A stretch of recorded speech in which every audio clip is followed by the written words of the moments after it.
گناہ کرنے سے انسان کے اندر سے اللہ تعالیٰ کا ڈر اور خوف بالکل نکل جاتا ہے اور دل بہت زیادہ سخت ہو جاتا ہے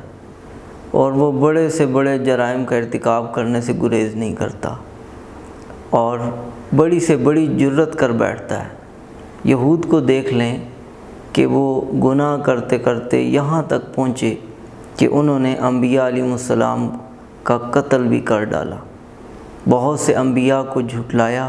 اور بہت سے انبیاء کو قتل کر دیا۔ اللہ تعالیٰ نے قرآن پاک میں ارشاد فرمایا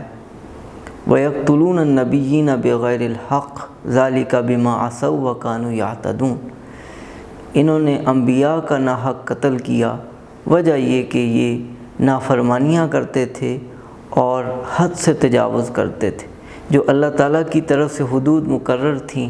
ان سے تجاوز کرتے تھے، تو پھر نتیجتاً یہاں تک پہنچے کہ انبیاء علیہ السلام کا قتل کر دیا۔ تو گناہوں سے بچنا ہے اور اللہ تعالیٰ نے جو حد بندیاں ہمارے لیے قائم کی ہیں ان پر ہم نے قائم رہنا ہے۔